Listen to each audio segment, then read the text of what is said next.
Now, here we are with Paul King to have a bit of a conversation for the 50th anniversary of the Calamata Rugby Club. And Paul was the Premiership coach during the one and only year the club has won the Premiership in 2008. Now, Paul, can you just tell us how you first came to the club and ultimately how you became involved in being the Premiership coach?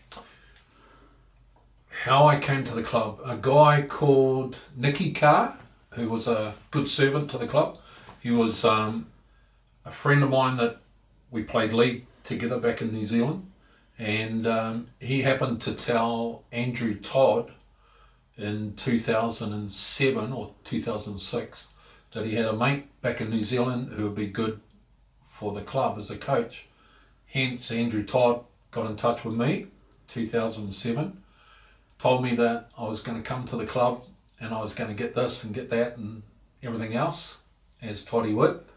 And he said, I'll fly you out for the first week and just come and have a look at the club. So what credentials did you have to make them think you were going to be a good coach for the club? So back home, back in Waikato, I'd coached league and touch and rugby. I coached a team or a club called Hautapu. They're one of the top clubs in Waikato. Yeah, Hamilton. Hamilton. And I took them to a few grand finals. And my speciality really was sevens. I coached Waikato sevens. And later on I ended up coaching the force sevens as well. But that's a different story. But yeah, so I knew Nicky, as I say, and Nicky told Toddy. I came out. I sent after I had a look. I watched them play. I think it was University, and I just thought to myself, okay, I know three players straight away that I'd send. So the year before I got here, which was 2008, the boys must have come out that I sent. They come out and they were Dion Berryman, David Kara and Quinton Tuafaa, and sent them over because that's what I felt they needed. And the year before I come, Andrew Spice and his father, they coached the first grade and, just waiting for me to come. And they done really, really well. In 2007? They really were. They got knocked out, I think, in the semis to Bayswater, who went on to win it. But they done really, really well. So that's how I got there, through Nicky, through Andrew Todd. And then, I came in 2008. And some of the guys that I coached back in New Zealand at Haltap, they wanted a change. They wanted a change in everything, lifestyle. They had families. I told them that there was an opportunity here in Perth. I originally only come for 3 years. That was 16 years ago. So you can tell how good it is out here. But so I had some really, really good players that were at Haltap, which Haltap is a really, really good level, and they followed me here as well. So with the three that I sent over, and then there was 5 that came with me as well. So we had a total of 8 influx of players. You remember who those extra 5 were? Oh yeah, so there was Jamie McQueen. Now Jamie was exceptional player. I'm actually going to talk all 5 of them up because they were all really, really good players. Jamie comes through the grades in Waikato, so that's not easy to do. We had, and he was the captain too, Jamie, and he was my captain at Haltap as well. Tell you a little story about Jamie. When he decided to go home from here, I sent back to the Waikato coach at the time, Chris Gibbs, and said to him, I've got a player who's coming back, you know a lot about him, as they did, and Jamie went and trained with the NPC squad, and so that's a good advertisement for that time, to be able to go from here back to New Zealand and still make the NPC squad, So there was Jamie, there was Martinga Hapi. He was a big, uncompromising lock. Nicest bloke you've ever met off the field, but on the field he was all business. and that's what every team needs even now. There was Aaron Murphy, great halfback. Had a pass on him like you wouldn't believe. He made the Force side over here when he was here. Just absolute champion trainer, as they all were. Then we had Sola Fafita, and Sola was a player that I brought over from New Zealand that I'd had from high school, same as him and Dion and Quinton, and they followed me from high school to Haltap, and then they followed me from Haltap to here. And Sola got Player of the Day in the grand final here. Very good player, Sola. Very underrated.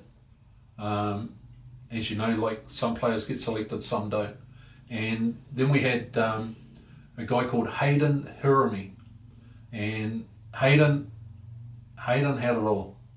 He played New Zealand under-19s, under-20s, I think, as well.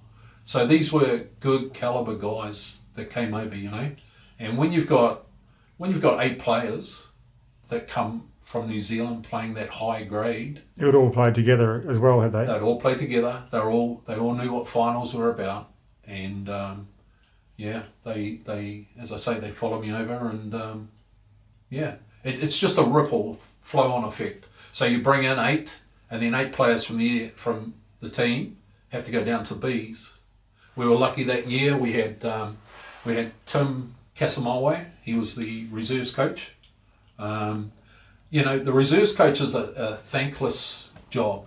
It really is. In any club, any team, your sole mission is to send or help the first grade in any which way you can, no matter what.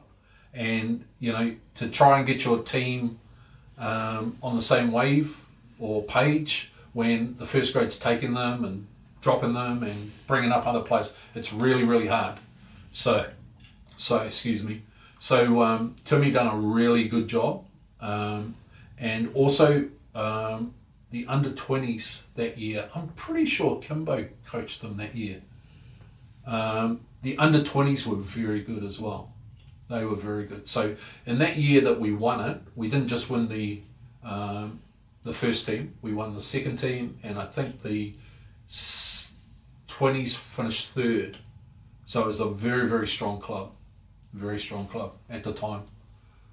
Just talk me through your arrival and the whole year in terms of how it started, how the games went, and how challenged you were along the way, and any sort of really tough games that that you just got through, and what was the whole season like from start to finish? Okay, so when I first came over, I told Andrew Todd and a few other committee members, because I had to go in front of them, and I said that, listen, I'll be here for 3 years. I'll guarantee you that I'll win you a championship. I was pretty arrogant, I guess, because coming from New Zealand, playing that high level, the players that we brought out, and I just thought, okay, I can see how we can do this. I said, but what I'll also do is I'll run an academy for you, and out of those players that I run in the academy, we will have a procession of guys coming up to first grade for the next 10 years. And when you go back and have a look at our academy, it was pretty outstanding. Those young fellas, pretty outstanding. They've been the cornerstone of the first grade for a long time, a lot of those guys, and a lot of them went on to make other representative teams in other states as well. So we came here, we looked at doing that, we set it all up in place, and the first year, now I'm going by memory here, I should have really done my research, but I'm going by memory. I'm pretty sure we played 22 games, that's finals included, and we lost 2. Pretty sure. Now, one of them we lost was my fault. We lost to Rockingham, and the reason we lost was I virtually just changed the whole team, had a bit of fun, put them into different positions, because by that stage I think we were like 11-0, something like that. We hadn't lost a game, you know. So had a bit of fun with the boys there, and it backfired on me a little bit, but it didn't matter because a week later we come out and smashed teams, you know. And then we lost to Netherlands, I think, that year at their place. I'm pretty sure we did. But then, obviously, the rest of it's history, you know. We went through and, a couple of guys that I forgot to mention, like I know I talked about the New Zealand guys I brought over, but there was a couple of guys here. A guy called Josh Tutupu. Now, Josh was... he got signed by the Force and he was a league player.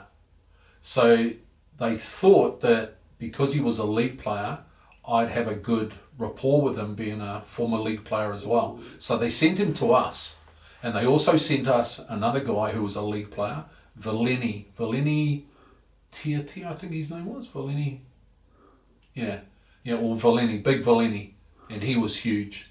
And just a young kid. But those two guys, mate, they were awesome. Josh the Tupu playing for us. We were lucky that the Force they got him over here, but they wasn't sure of his ability. But his ability was huge. What position did he play? Centre. And sometimes, Robert, it was like, if we're in trouble, just pass Josh the ball. And it was like a grown-up playing school kids. It really was. He could score all sorts of tries. A young guy that needs to be mentioned as well, because at the time when I first came over, part of the deal that Toddy done me, Andrew, was he set me up with Guildford. So I coached Guildford Grammar for 2 years at the first 2 years that I was here, because we needed not only the under 20s and under 17s for our academy and the future of the club, but we needed a school where we could get the flow-on effect from the school. So Andrew told me that Guildford Grammar would be a good one to go to. So I coached at Guildford Grammar. There was a kid at Guildford that had just left, but I'd heard a few stories about him, and a guy called Cruz I knew. So everybody at the club knows him now, but he was exceptional as well.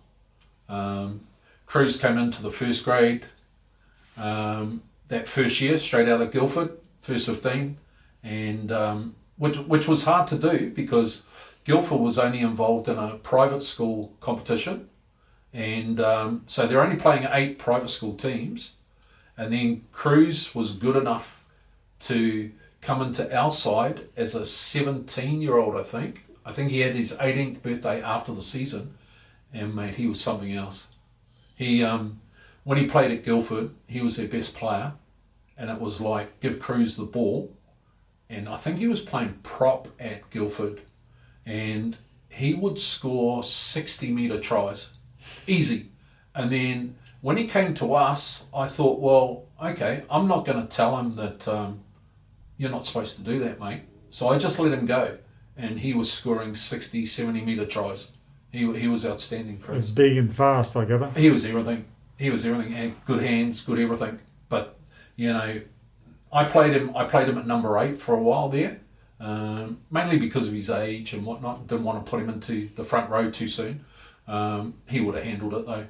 And then the Force got hold of him and put him into prop. They trained him up for prop, and the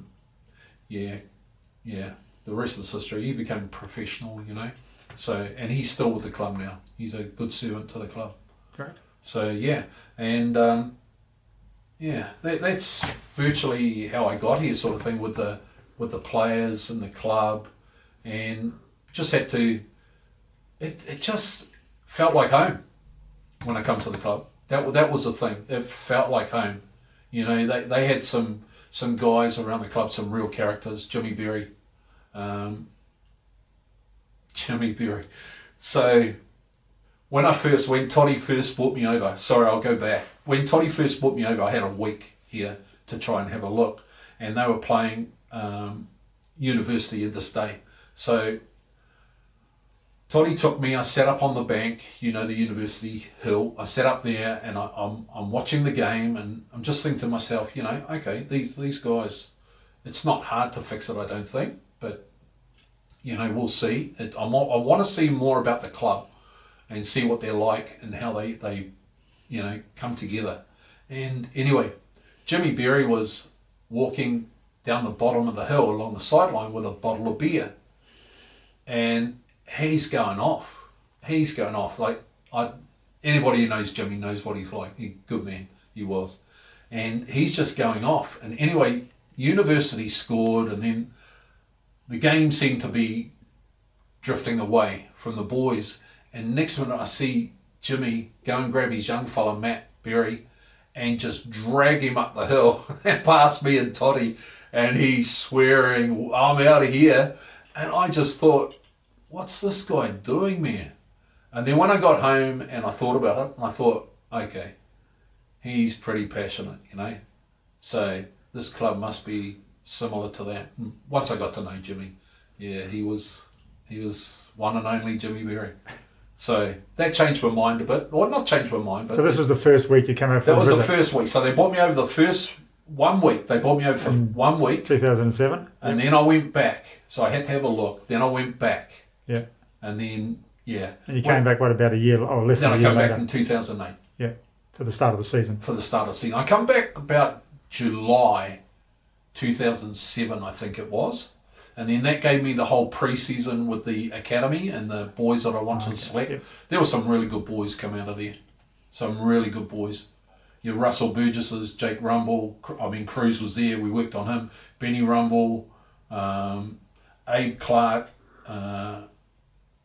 There's just so many. Ryan Black's still going now. Russell's still going. But they were just such good boys. Matty Desavaji. There were so many. And if you go back and have a look how many came out of that academy and propped up the club for the next 10 years, it was really well, we had a good relationship with Darling Range. The high school. The high school. Yep. So that's where we ran our academy, was down there. We had access to their pool, their gym, and it just worked out really, really well. Yeah. So any school's got rocks and diamonds there. So any diamonds that we saw at Darling Range or Guildford, they all came. A lot of boys came to Kalamunda from Guildford. So, and you've got to have that, So what sort of numbers we're talking about at the academy per year? Oh, geez. I was running about 30 boys. Yeah, there was quite a few. But they were the same boys too. Because I only done like 3 years, I think, here. And then I went coaching in Hong Kong after that. And then I came back and, just... so you left after the Premiership year, basically? Not the Premiership year. You did 2 more years after that. Done 2 more years after that. Yeah. Yeah.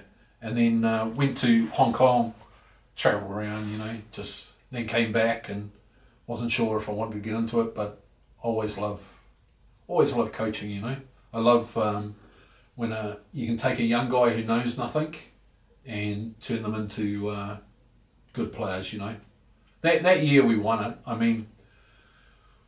We had guys like Johnny Williams.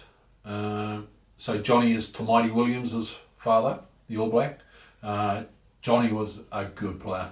He no nonsense prop, and just anybody comes his way, he's hitting them, and hitting them fairly. We had Brad Bell, aka Yapi.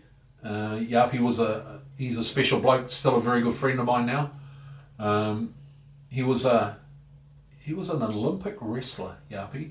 Don't know if he'd like me saying that because he doesn't tell too many people, but he was supposed to go to the Olympics in, I think it was 84, but injury saw him not go, and he's from South Africa, Yapi, but just a real good club man and just no nonsense, Fids, what was Fids' real name?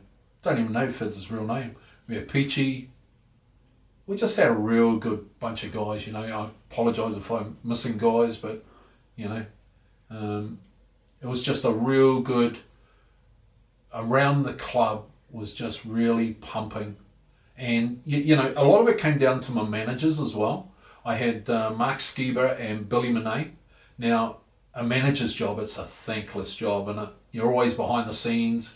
You don't get the real recognition that you deserve, but those guys, they were outstanding. They were on the ball, really on the ball. You didn't have to worry about being prepared for the game. If you've forgotten anything, they bought into my sense of what I wanted, and it just all rolled in pretty good. Just hark back to grand final day. Yep. Talk me through the day. How did it all unfold from the time you got up in the morning until the time you went to bed the next day? Just tell me your story from that day. Well, first of all, we didn't go to bed the next day, so. Or the day after, whatever that day about was. 3 days, 4 days later. Okay, so what I like to do on grand final day is I get the boys together early at the club. All the game snippets, and I'm talking videos. We snip them and we make a bit of a montage about it, and then we play that over breakfast. So we're all together. Is this mostly the opponent you're looking at? No, or your own stuff? No. This is just a little bit of light-hearted fun because it's breakfast time. The grand final's at 3:00. You don't want to be starting to hype up then. And where did you have breakfast? At the club. So we, while eating breakfast, the videos are playing in the background. There's good ones, there's silly ones, all about the boys throughout the year. So, and then we hop on the bus. And we went to from the bus, we went to the big park beside Perry Lakes.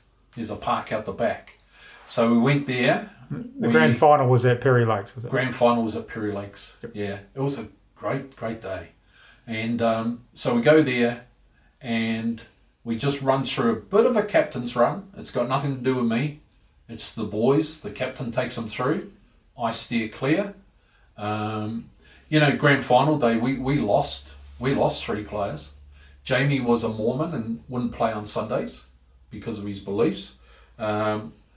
Josh and Dion were selected in the force side that touring England, so we lost those as well. We had the training run. Just a real light one, and that's the boys. They've got to do that, not me. We come together again, and then we went and watched the seconds as a group, stay together. The seconds were going great, which is good for us. So our seconds were also in the grand final. They won it. They won it too. Oh, okay. Like I said before, we had a great season. The club was built solid that season. And then we played the grand final, obviously. Against? Wanneroo. Wanneroo. Funny story. Andrew Todd and Jimmy Berry, right? I keep going back to those names because those two guys are really, really... What I've heard they've done for the club over the years is unbelievable. They were real stalwarts, and they would do whatever it takes to get players here, to do anything. But anyway, okay, kick off at 3:00. Kick off at 3. What sort of audience did you have there? What sort of crowd? No, it was packed. Yep. And to be honest, I'll say this. To be honest, Matt Tink also agreed with me that the standard of football in 2008, you've got to remember the Force were just starting, and the standard was really, really good. Really, really good. So, that year we played the grand final. Getting back to Toddy and Jimmy Berry, when I first came, I said, right, what do you want? What do you guys want? They said, we want a championship. I said, okay, no problem. when we won the grand final, I think we won by about 30 or 40 points, something like that. We killed them. Those two were upset because we didn't win by 50. Toddy and Jimmy, two classics, mate. So, we won. Just talk me through the game. So how did the game unfold? First half, second Geez, half? you're stretching me now, mate. Okay. Just roughly. No, well, look, they had a guy playing for them called Troy Woodman. I remember him. And he was pretty exceptional, this guy. He was scoring tries from everywhere. So all we done was just nullified him. When I say nullified him, we ran at him, we made him tackle, and then if you do that often enough, you'll tire them out, and their attacking weapon was non-void. So, but you work on your processes, and if the boys understand what you're doing, it works. It works. And like I say, I had a lot of boys that came over from New Zealand that understood what I wanted and what to do, and it worked in New Zealand and it worked here, Yep. And that actual process that I brought over, the club used it for years and years and years. Even when I left, they all used it because it's simple. It's every coach can put his spin on it, but it's simple. And so how would you categorise that process? As in what? Just in structure? simple terms. Yeah. Just a simple structure that everybody can follow and more importantly, understand why you're doing it.